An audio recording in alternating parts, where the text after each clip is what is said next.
감사합니다. 감사합니다. 참 감사합니다. 청년들은 보기만 해도 힘이 납니다. 참 감사. 오늘 또 주일 예배를 드리는 은송아, 너는 하나님의 보석이다. 옆에 계신 분에게 변함없이 주일 예배를 드리는 집사님, 하나님의 보석입니다. 보석입니다. 이 모든 것이 주님의 은혜입니다. 아멘, 아멘. 오늘 새 10계명 중에서 나 외에 다른 신을 위하지 말라, 우상을 만들지 말라, 망령되이 행하지 말라, 안식일을 지켜라, 부모를 공경해라, 그리고 오늘 이제 살인하지 말라. 어때요? 다른 계명들은 다 자신이 없는데 그래도 저나 여러분이나 살인은 하지 않아서 이 계명 하나는 그래도 조금 염치가 없지만 지킬 수 있다, 이런 생각이 들지 않습니까? 그런데 우리가 무엇을 지켰다 못 지켰다, 했다 못했다의 모든 우리 삶의 기준은 우리 생각, 내 기준이 아니라 하나님, 성경 말씀, 우리 예수님의 가르침이 기준인 줄 믿습니다. 보십시오. 학교에서 공부하는 학생이 50점 받았어.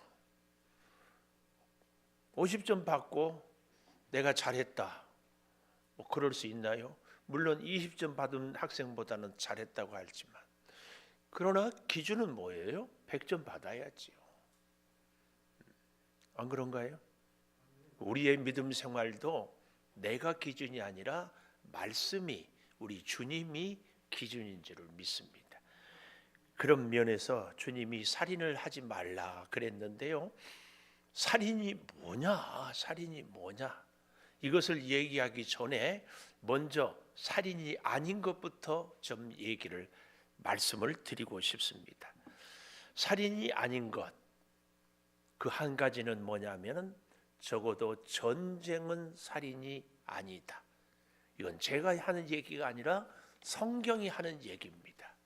전쟁, 우리가 원하지 않거나 전쟁을 일으키라는 얘기가 아니고, 전쟁으로, 전면전으로 적들이 우리 민족을, 아니 우리 가족을 이렇게 공격해서 해치려고 할 때는 보호를 하고 방어를 하고 지키는 것, 이것은 그래서 지키기 위해서 전쟁을 해서 상대를 때로는 죽이기도 하고 때로는 포로로 잡기도 하는 것, 이것은 살인이 아니다, 그 얘기예요. 신명기 20장, 오늘은 본문을 여기저기 많이 찾아보겠습니다. 찾기 불편하신 분들은 그저 앞에 스크린만 잘 보면 됩니다. 20장에 보면은 1절에 내가 나가서 적군과 싸우려 할 때에, 이 말은 이미 전쟁을 한다는 것을 전제 조건을 하고 있습니다. 말과 병거와 백성이 너보다 많음을 볼지라도, 그 말이에요. 군대가 적군이 많다고 해도 첫째로 두려워하지 말라. 또 애굽 땅에서 인도하여 하나님께서 함께 한다. 2절, 방송실 빨리빨리 좀 부탁드려요. 너희가 싸울 곳에 가까이 가면 제사장은 백성에게 나아가서 고하여, 3절, 이르기를 이스라엘아 들으라, 대적과 싸우려고 나왔으니 전쟁을 겁내지 말고 두려워 말고 떨지 말고 놀라지 말라. 똑같은 얘기를 강조. 그래서 하나님 여호와께서 함께하고 너희를 위하여 적군과 싸우고 구원한다. 5절, 책임자들, 이 말은 지휘관들은 백성에게 말하여 새 집을 건축하고 낙성식을 행하지 못한 사람이 있으면 고향 앞으로 돌아가. 또 6절에 보면 포도원을 만들었는데 아직 따먹지 못했으면 고향 앞으로 돌아가. 또 7절에 보면 약혼하고 결혼을 하지 못했으면 고향 앞으로 돌아가. 또 그뿐만 아니라 8절에 보면은 마음이 두렵고 허약한 자가 있느냐? 고향 앞으로 돌아가. 왜요? 그 사람 때문에 다른 사람들이, 군인들이 낙심할까? 사기에 문제가 생길까 봐. 9절, 군대의 지휘관을 세워 무리를 거느리게 할지라. 그냥 싸우지 말고 조직제를 갖추고 명령체계를 갖추어서 싸우라 그 말이에요. 그래서 그런 재밌는 얘기가 있어요. 병사들은 사자인데 지휘관이 양이면 그 군대는 오합지졸이에요.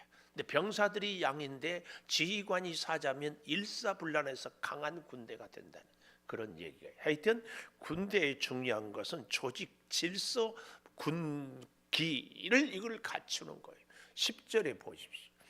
어떤 성읍에 나가서 치료할 때 먼저 무턱대고 싸우지 말고 꼭 뭐 해라? 화평을 선언해라. 싸우고 싶지 않다. 그래서 진짜 승리는 싸우지 않고 이기는 것이에요. 우리가 다 집집마다 싸움이 있죠. 부부싸움. 부부싸움은 누가 이기는 거예요? 내가 양보하고 싸우지 않고 지는 거. 오늘 여기 있는 분들은 다 싸워서 이기는 것이 아니라 져서 이기는 줄 믿습니다. 왜 쳐다보세요, 김진성? 자, 11절 보십시오. 성읍이 만일 화평하기로 화답하면 성문을 열거든 조공을 바치고 섬기게 하고. 12절, 화평을 거부하고 싸우려 하거든 성을 에워싸고. 13절, 여호와께서 손에 넘기시거든 칼날로 남자를 다 쳐 죽이고. 왜요? 다시 반란을 일으키면 또 전쟁을 해야 되기 때문에. 14절, 그래서 여자들, 유아들, 가축들을 있는 것들을 너를 위하여 탈취물로 삼고 적군에게서 빼앗은 것을 먹으라. 탈취물로. 적들이 싸우자고 했기 때문에 그 얘기입니다. 15절, 멀리 떠난 성읍, 이 민족들에게 속하지 않은 성읍들에게는 이같이 행하려는데요. 잘 보십시오. 16절부터 여호와께서 내게 기업으로 주신 이 민족의 성읍에 호흡에 있는 자를 하나도 살리지 말지니 내 하나님 여호와께서 내게 기업으로 주시는 이 민족들의, 이방 민족들, 대적하는 민족들, 좀 더 정확하게 가나안의 7 족속 하나도 살리지 말지니. 왜요? 이런 걸 보고 어떻게 하나님이 사랑의 하나님이라고 그럽니까? 이럴 수 있는데요. 여기서 말하는 이 적들은 조금 쉽게 얘기하면 코로나 바이러스 하나라도 살려두면 다 우리가 오염되잖아요. 마찬가지로 맥락으로 이해하면 좋습니다. 그래서 17절, 헷 족속, 아모리 족속, 가나안 족속, 브리스 족속, 히이 족속, 여부스 족속을 진멸하되 명령하신 대로. 여기 아주 중요한 단어가 진멸이라는 말이에요. 아주 단 한 명도 남기지 말고 다 진멸하라. 그래서 18절에 보십시오. 신들에게 행하는 가증한 일을 너희에게 가르쳐 본받게 하여 결국은 우상을 섬기게 할 것이다. 그런데 실제로 그들이 다 여호수아와 함께 쳐보시는데 때로는 힘이 약해서, 때로는 귀찮은 일 시키려고 남겨두었더니 사사기서를 지나면서 사사시대를 거치면서 그들이 그만 가나안의 우상 섬기는데 다 뽕 빠져버렸습니다. 그래서 이스라엘이 다시 망하는 거예요. 바벨론 포로로 끌려가는 겁니다. 19절, 어떤 성읍을 오랫동안 에워싸고 점령할 때에도 도끼를 둘러 그곳에 나무를 찍어내지 말라. 좀 더 정확하게 과일나무는 찍어버리지 말아라. 왜요? 미안하지만 전쟁을 하는 것도 살기 위해서, 우리도 먹어야 되지만 적군도 결국은 전쟁 끝나면 먹어야 되는데 그걸 베버리면 전쟁이 끝나도 먹을 것이 없기 때문에. 20절, 그래서요, 다만 과목이 아닌, 과일나무가 아닌 수목은 찍어내고 기구를 만들어 성읍을 함락시킬 때까지 쓰라. 이렇게 구체적인 전쟁의 방법까지도 다 가르쳐 줬다. 이것은 전쟁은 살인이 아니라는 것을 가르칩니다. 우리나라의 일제시대에 안중근 의사가 이토호 히로부미를 중국에서 총으로 이렇게 살해를 했잖아요. 근데 이 안중근 의사가 천주교 신자예요. 천주교 신자. 천주교에서는 마지막 임종을 할 때 종부성사라고, 이 영혼을 아버지 하나님께 맡깁니다. 이걸 종부성사라고 하는데, 안 죽은 의사가 일본에 의해서 사형을 당했잖아요. 천주교 신자인데 그때는 천주교 신자가 이 종부성사 의식을 거행하는 것을 거부했습니다. 이유가 뭐예요? 살인했다. 근데요, 살인이 아니라 사실은 그때에 이 천주교도 일본의 압력 앞에서 굴복하는 거지요. 이것을 언제? 1993년에 우리 김수환 추기경이 이 안중근 의사에 대해서 그때서야 종부성사 의식을 행했어요. 이건 뭐냐면은 안중근 의사는 살인을 한 것이 아니라 나라를 구했다. 죄 지은 것이 아니다. 이것을 이제 인정을 하는 것입니다. 여러분,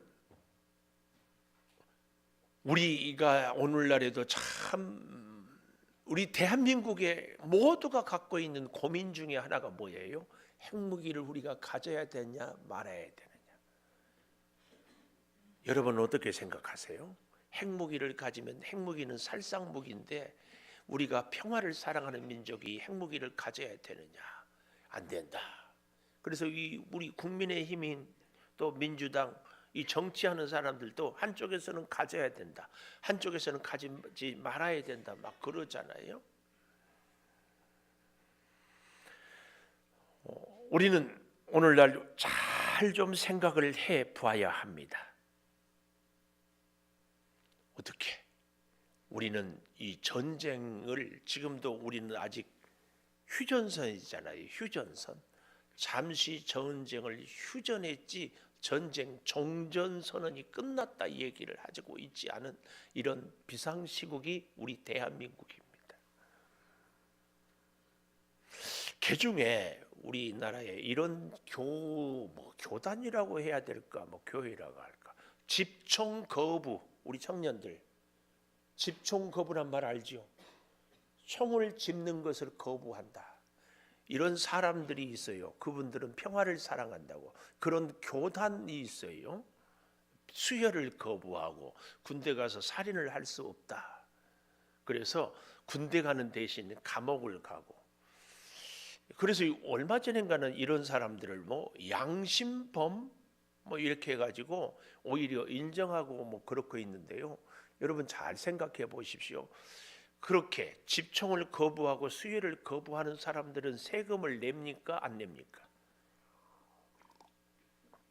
다 세금 냅니다. 우리나라의 세금의 굉장히 거의 한 30% 가까이가 국방세로 나갑니다. 그러니까 나는 집총을 거부한다 하는데 세금을 내는데 그 세금은 무기를 사는데, 군인을 훈련하는 데 쓰이고 있어요. 그 세금도 안 내야지. 그리고요, 더 기가 막힌 것은 우리 군인들이 지켜주지 않은데 어떻게 자기들이 편안하게 그 교회를 다니고 집총을 거부하면서 살 수 있어요? 말이 안 돼요. 그 앞뒤가 조금만 생각하면 그래서는 안 되는 거예요. 여러분, 우리가 우리 자신을 보호하는 것, 사랑하는 가족을 보호하는 것은 살인이 아닙니다. 당연히 우리가 가져야 될 책임이고 의무입니다. 그래서 우리나라는 국방의 의무라고 하잖아요. 의무.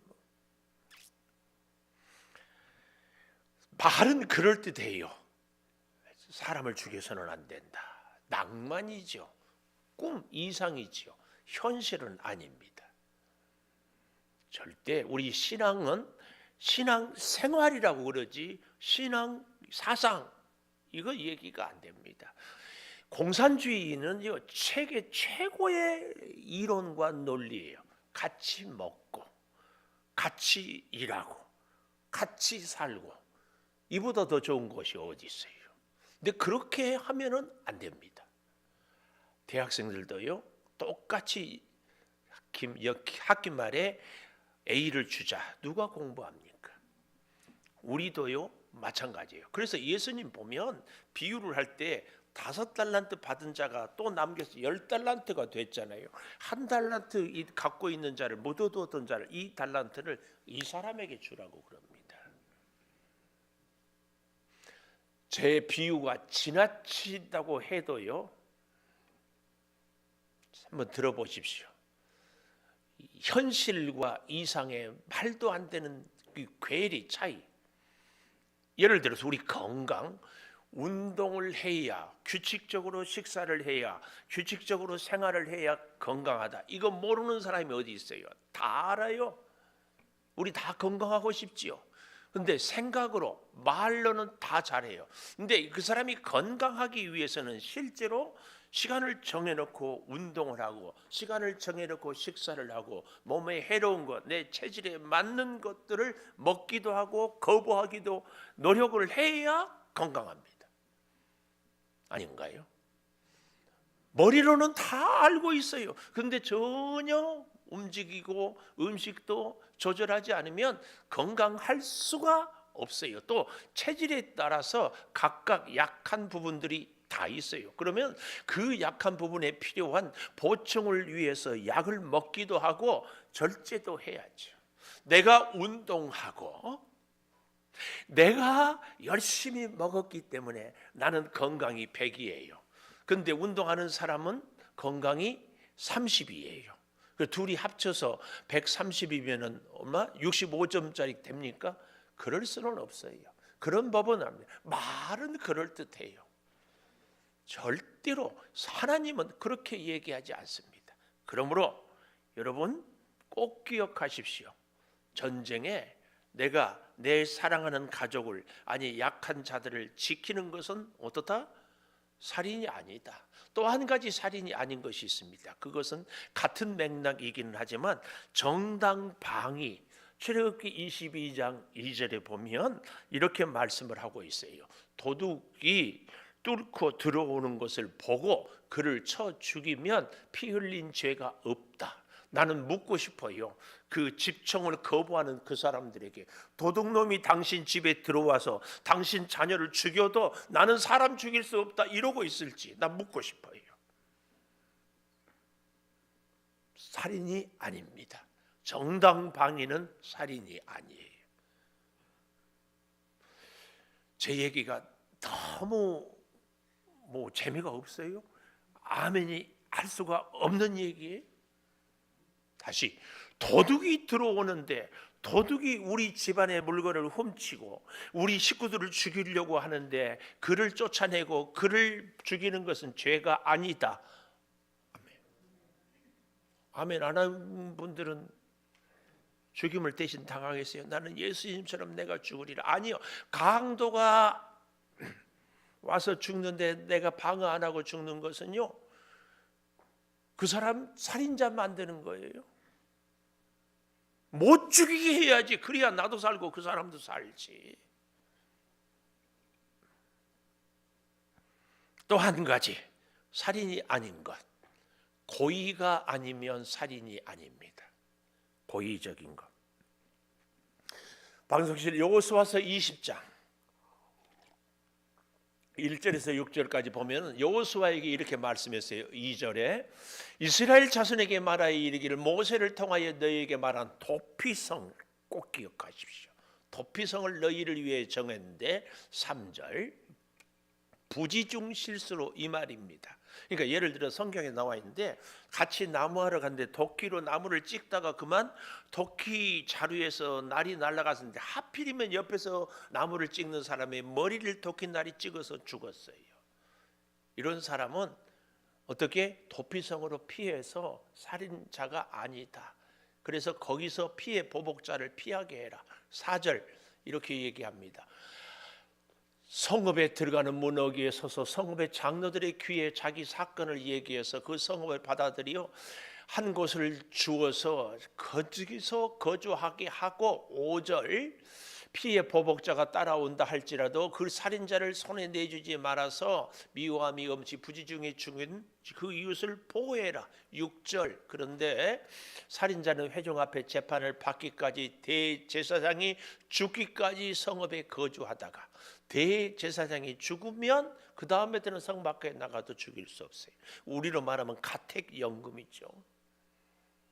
그런데 만약에 그 전에 가면은 죽임을 당하는 거예요. 이렇게 어떤 사람은 살인이 아니다고 고의적이지 않을 때. 근데요, 여러분, 여기 서 있는 저도 이 자리에 함께 예배드린 여러분도 우리도 너나 할 것 없이 다 고의적이지는 않지만 살인할 가능성이 다 있습니다. 증거를 대볼까요? 오늘 우리가 다 차 타고 왔잖아요. 그 차는 내가 사람 지나가는 것을 못 보거나 그 사고가 날려고 하면 꼭 안 보이거든요. 또 요즘 겨울처럼 길이 미끄럽다거나 원하지 않았는데 원하지 않는 방향으로 차가 잘 작동이 안 되면 사고가 나면 사람을 죽일 수 있는 가능성이 다 있습니다. 여러분, 고의적으로 죽이지 않는 것은 살인이 아니다. 혹 그래도 참 우리가 힘든 일들을 만약에 그런 사고가 나면 후유증이 굉장히 심하죠. 예를 들면 이태원이라든지 세월호 사건, 삼풍백화점, 성수대교 무너지는 이런 사건들이 정말 우리가 고의적이냐 아니냐에 대해서, 왜냐하면 좀 더 싸게 하고 좀 더 사람들이 자기 편리주의로 생각하다 보니까 많은 사람들이 죽거든요. 그래서 철저하게 조사해 달라는 얘기는 바로 그 얘기예요. 이걸 충분히 이태원 사고도 우리 경찰들이나 나라에서 막을 수 있었느냐? 세월호 사건도 충분히 미리 예상하고 방어할 수 있었느냐? 돈을 덜 들였으니까 삼풍백화점이 철근이 시멘트가 안 들어갔으니까 무너진 거 아니에요. 성수대교도 날림공사, 이런 것들이 고의적이냐 아니냐, 그래서 따지는 거예요.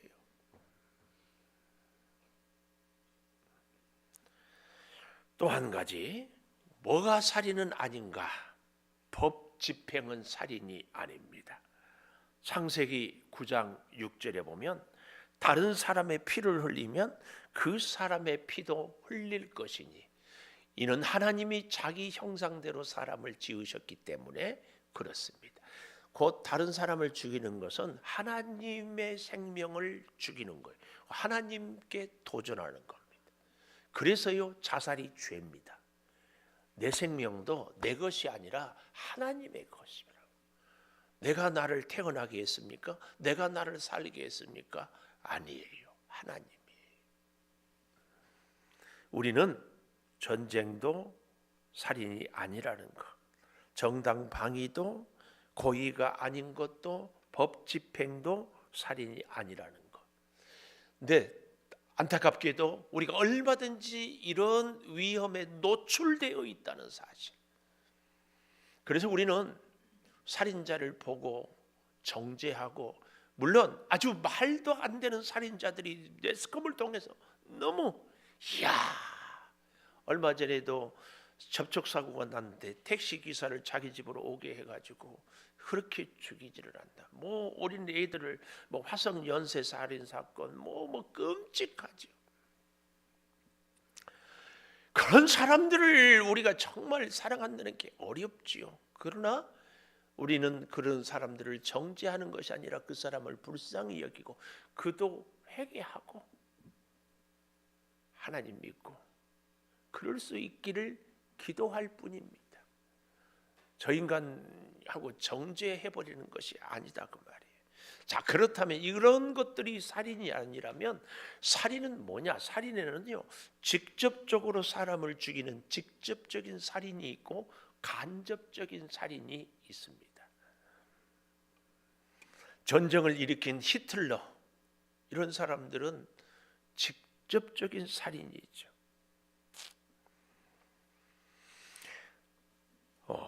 우리가 이 살인을 절대 해서는 안 되는 것이, 살인에서 꼭 우리가 가져야 될 것이 하나님의 마음을 우리가 알아야 됩니다.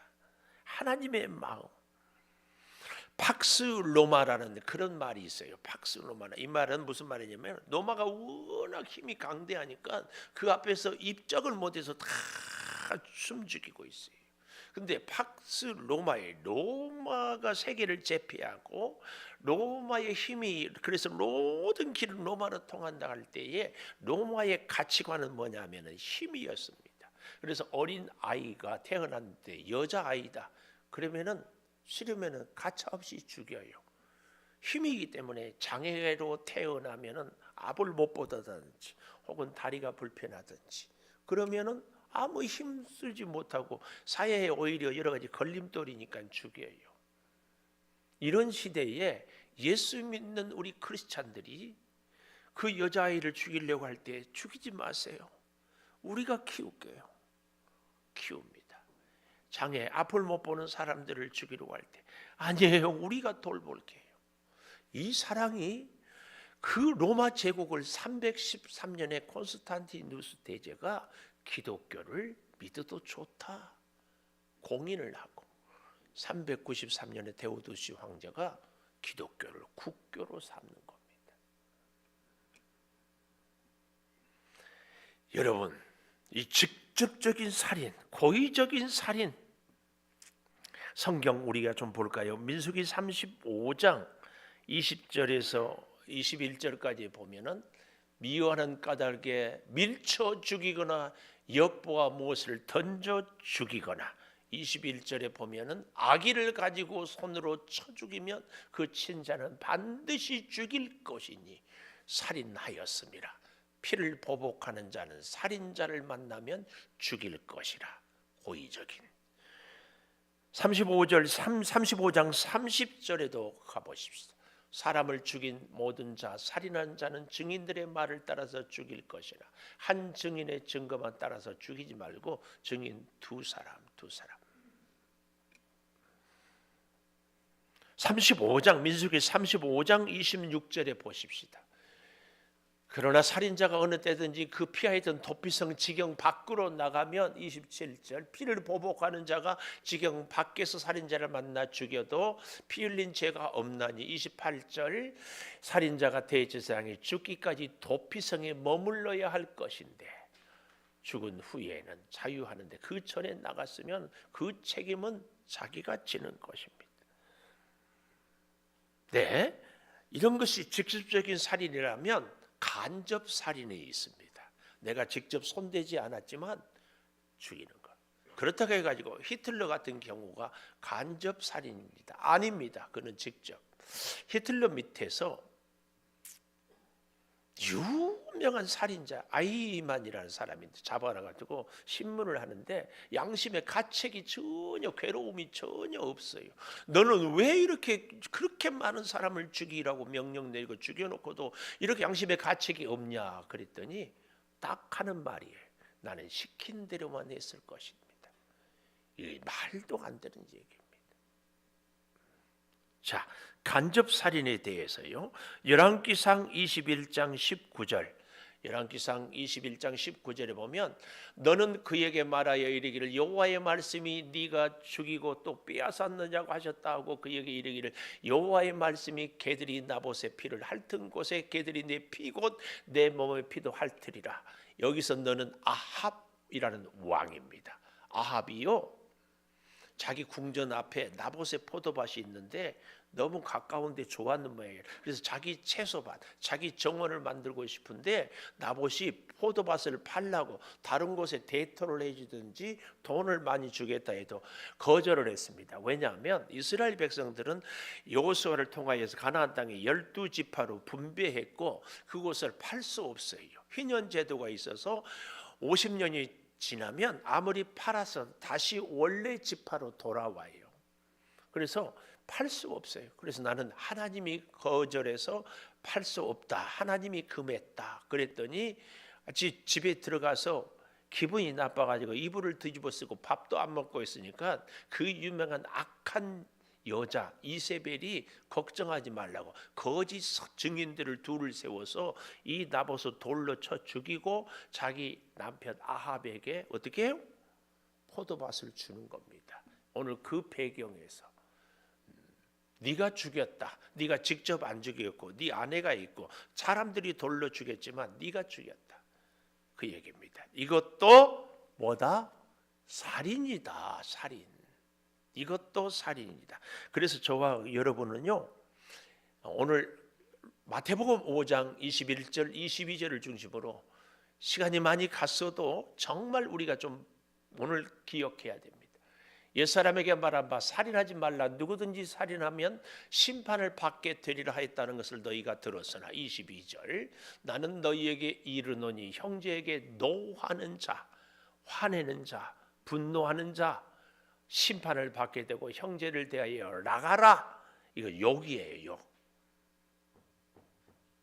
공회에 잡혀가게 되고 미련한 놈이라 지옥불에 들어가게 되리라. 지옥불에. 이게 간접상일입니다. 일본 사람들이 제일 싫어하는 욕 중에 하나가 빠가야로. 제가 어렸을 때 그런 얘기를 많이 들었어요. 요즘에는 참 하잖아요. 하여튼 여러분 기분 나쁘다고 막 함부로 말하면 안 됩니다. 근데 안타까운 것은 여기 있는 우리 모두 저를 시작해서 싸웠다 안 싸웠다 다 싸웠어요. 누구하고 싸워요? 아무 상관없는 사람하고 싸워요? 안 싸워요. 가까운 사람하고 날마다 보는 사람하고 더 많이 싸워요.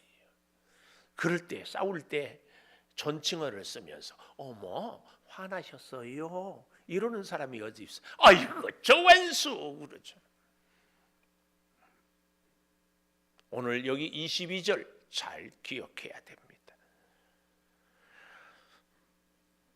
이런 얘기가 있어요. 미움, 분노, 시기, 질투, 저주 이런 것들은 우리 마음의 이 감정은 살인의 원인이 아니라 살인의 시작이다. 시작되었다 이 말은 이미 행동했다 그 말이에요. 그러니까 원인이 아니고 시작이라는 말은 우리가 미워하는 것이 이미 살인이 시작되었다 그 말이에요. 우리가 분노하는 것이 이미 살인이 시작이 되었다 그 얘기입니다. 우리는 이 사실을 좀 다시 생각해 봐야 됩니다. 김남준 목사님이라고 아주 귀한 목사님이 계시는데 그분의 설교집에 보니까 이런 말이 있어요. 정말 공감이 되더라고요. 잘 들어보십시오. 칼에 묻은 피는 욕하는 입술에 묻은 침과 같다. 다시 바꿔볼까요?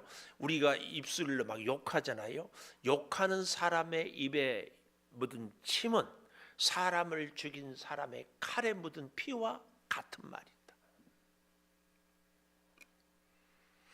우리 사람은요 하나님의 소유요 하나님이 주신 생명입니다.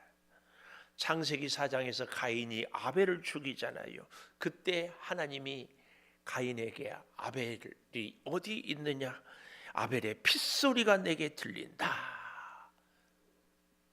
가인이 그렇게 저렇게 변명하고 나중에 막 괴로워해요. 그런데 하나님이 그 가인을 또 보호합니다. 이것이 하나님의 마음입니다.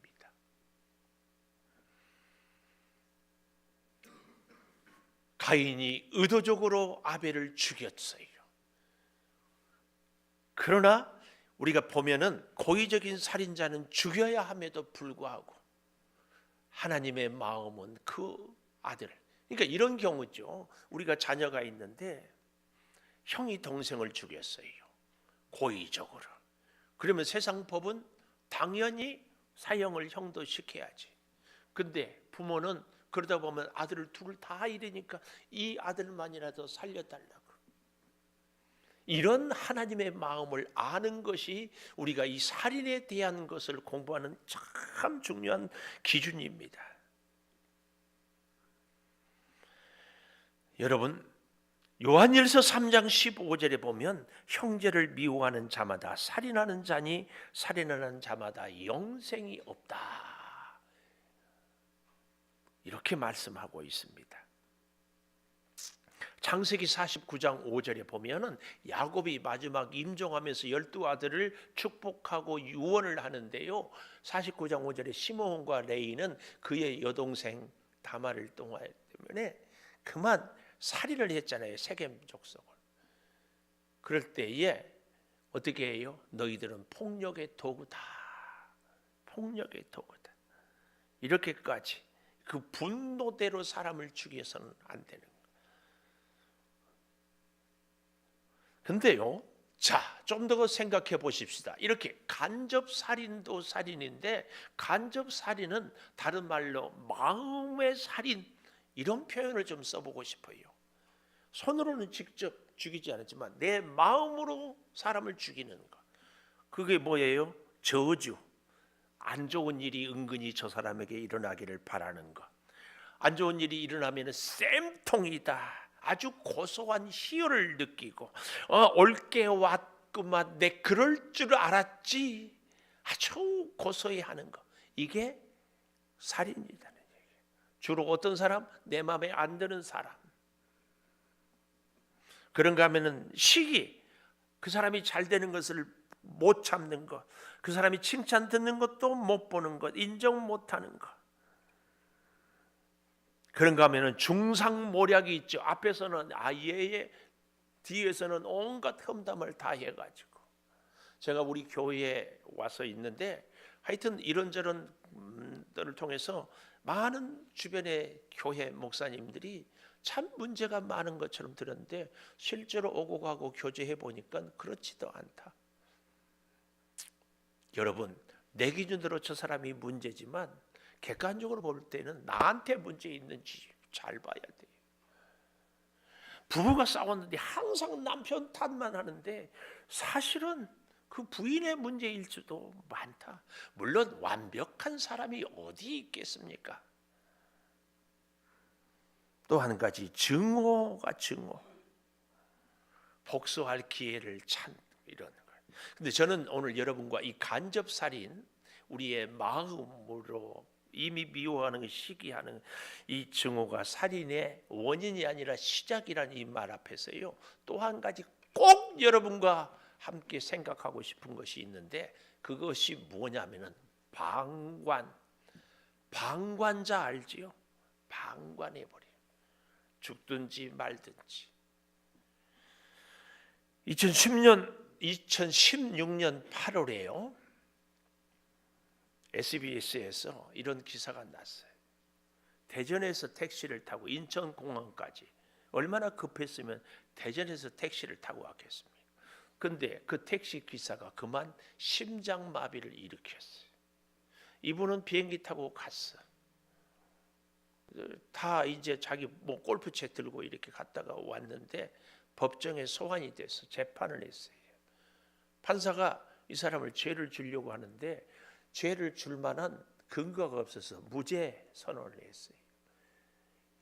우리가 마음으로는 다 사람이 그러면 안 되지, 어떻게 사람이 죽어가는데 그럴 수 있는가 그랬는데, 법으로는 내가 해코지 하는 것도 아니고 그 사람 뭘 못하게 하는 것도 아니고, 나 택시 불러서 타고 나 택시값 지불하고 나 볼일 보러 갔다, 아무 문제가 없어요.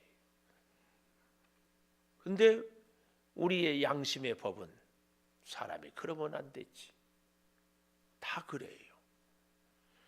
오늘 저와 여러분, 이 방관이 특별히 참 많습니다. 에스겔 3장 18절에 보면은요, 이렇게 말씀해요. 악인에게 말하길 너는 꼭 죽으리라 할 때에, 하나님께서 악인아 너는 꼭 죽는다 이렇게 말할 때에 옆에 있는 네가 깨우치지 아니하거나 말로 악인에게 일러서 악한 길을 떠나 생명을 구원하지 않으면 너는 죽는다 이렇게 말하지 않으면 결국은 악인은 죽어요. 그러나 그 핏값은 네 손에서 찾을 것이다. 우리에게 정말 해당되는 얘기예요. 무슨 얘기? 예수 안 믿으면 지옥 가. 다 알잖아요. 그런데 우리는 뭐라고 늘 얘기해요? 아유, 때가 되면 믿겠죠. 하나님이 하시면 하겠죠. 나는 아무 책임 없어요. 말해도 듣간디. 우리 다 그러지 않나요? 주변에 얼마나 많은 사람들이 그렇게 살아가는데 우리는 그저 방관자로 살아가요. 기가 막힌 것은 양심의 가책도 안 느껴. 모른 체 하는 것, 직접 칼은 되지 않았지만 죽어가는데 방관해 버리는 거죠.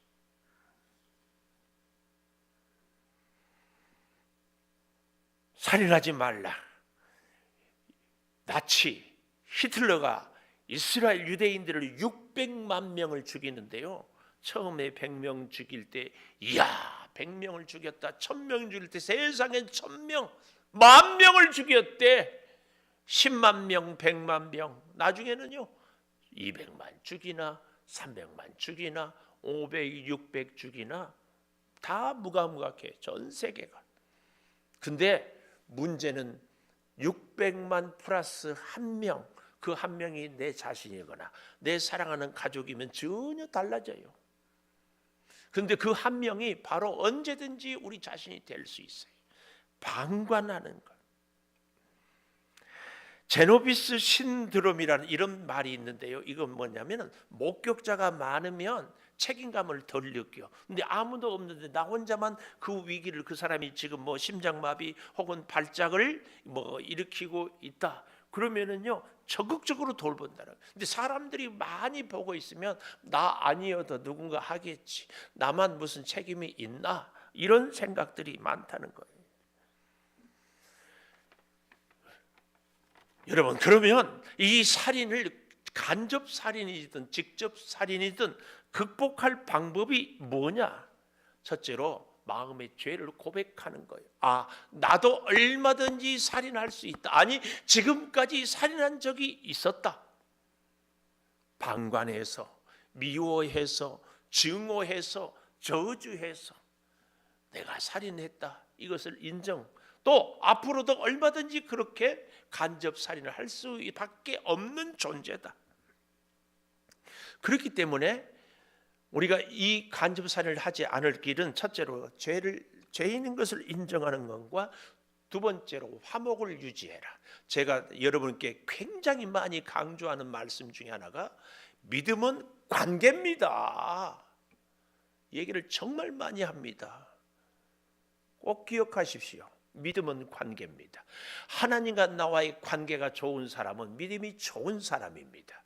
하나님의 사람들과 관계가 좋은 사람은 믿음이 좋은 사람입니다. 믿음은 관계입니다. 관계가 좋으면 살인하지 않을 수 있습니다. 관계가 좋으려면요, 딱 누가 그런 얘기를 하더라고. 관계가 안 좋은 사람은 상대가 벽으로 느껴진대. 근데 관계가 좋은 사람은 상대의 터널, 산이 가로막혀 있는데 터널을 뚫으면 앞으로 나갈 수 있어요. 통할 수 있도록 내가 여유가, 내가 상대를 이해하고 상대의 말을 경청해주고. 로마서 12장 20절에 보면은요, 악을 선으로 이기라고 그랬어요. 상대가 악하니까 나도 같이 악하고, 상대가 나를 미워하고 저주하니까 나도 같이 미워하고 저주하는 게 아니라 상대의 악을 선으로 이기는 거예요. 비결이 있어요. 어떻게? 내 힘으로 이기나요? 예수님의 힘으로 이기는 거지.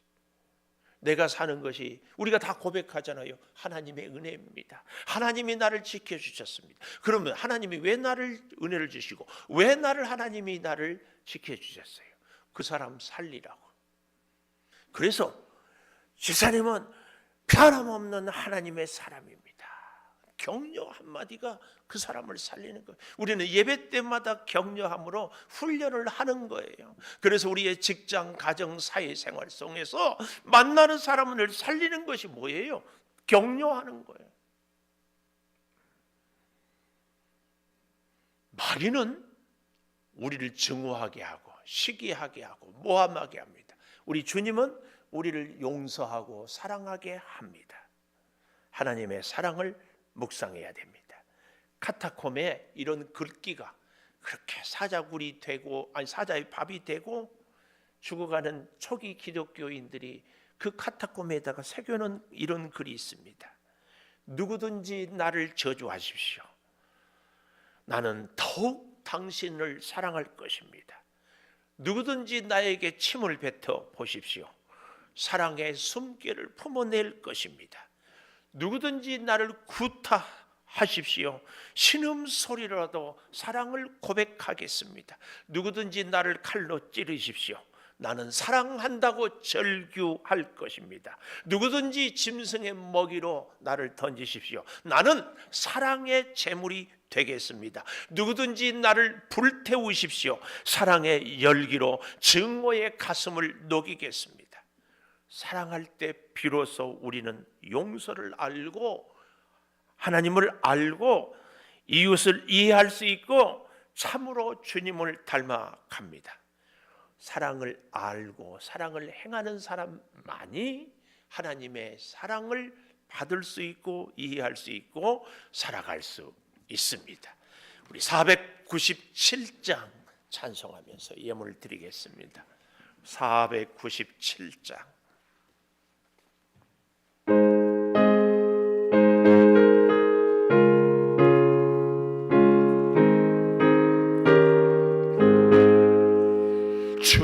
예수 넓은 사랑 그 크신 은혜를 나 힘써 전파함은 참 기쁜 일일세. 주 예수 복된 말씀 생명과 진리요 내 맘에 갈급함을 채워주시네. 예부터 주 예수 크신 사랑 나 항상 전파하기 참 기뻐하도다. 이 말씀 전할 때에 내 마음이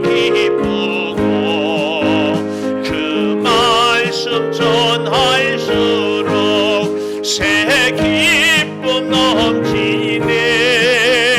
구원의 복된 말씀 못 들은 사람이 세상의 많음으로 힘써서 전하세.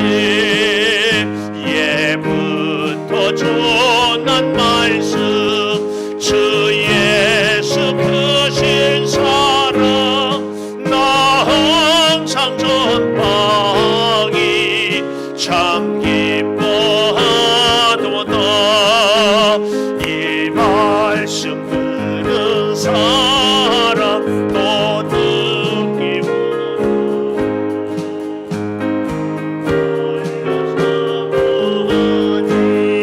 그 말씀 그 나라 영광 중에 나 부를 새 노래.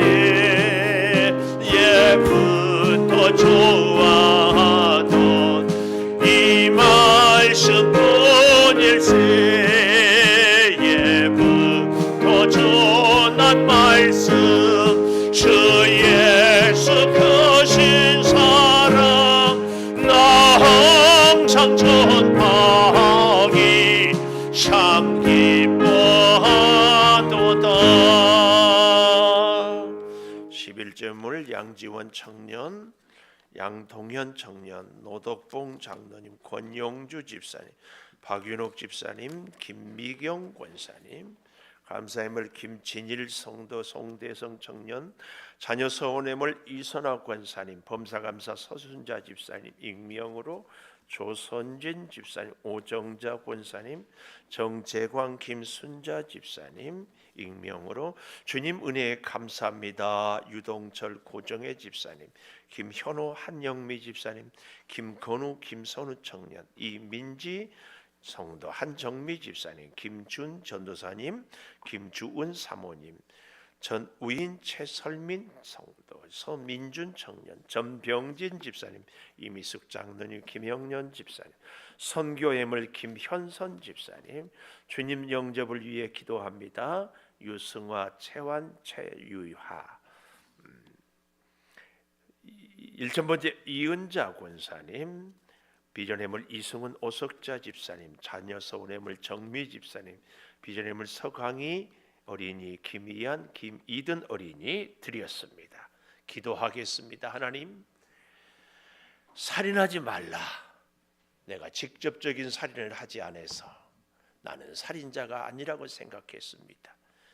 그러나 우리 예수님은 누구든지 미련한 자라 나가라 하는 자, 아버지 이런 말을 하는 것, 마음의 증오, 분노, 미움, 더 나아가서 방관자가 되는 것, 우리가 살인자의 모습인 것을 말씀을 통하여 깨닫습니다.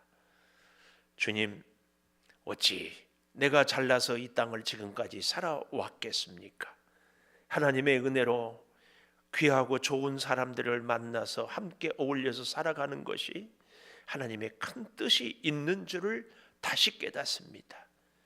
아버지, 나 혼자 잘 살려고 하는 것이 아닌 줄을 다시 깨닫습니다.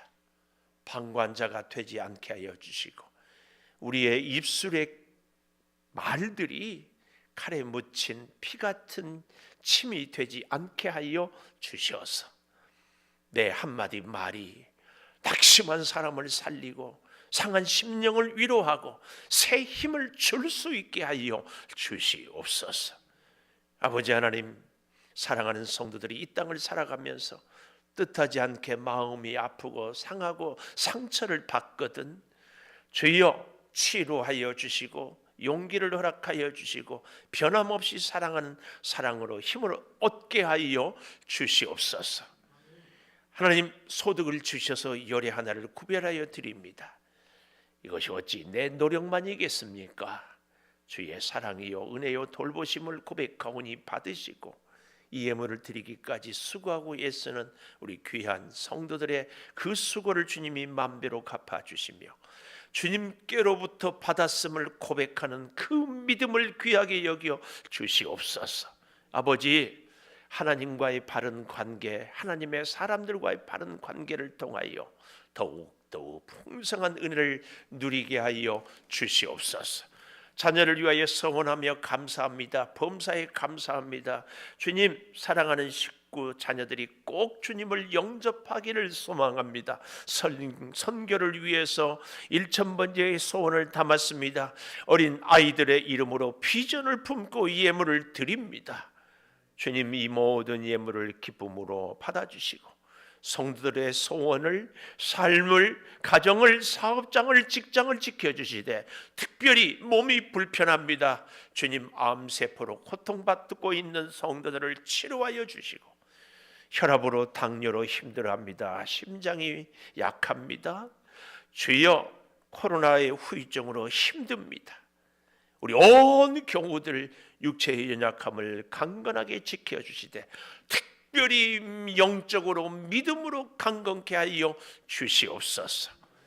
오늘 등록하고 믿음으로 살기를 다짐합니다. 주여, 이 창조 재단에서 하나님을 새롭게 만나고 기도가 응답이 되어 하나님께는 무한한 영광을, 사랑하는 심령에는 풍성한 은혜를 체험케 하여 주시옵소서. 지금은 우리 주 예수 그리스도의 은혜와 아버지 하나님의 무한하신 사랑과 성령의 감동하심이 영원토록 함께 하시옵기를 간절히 축원하옵나이다. 아멘.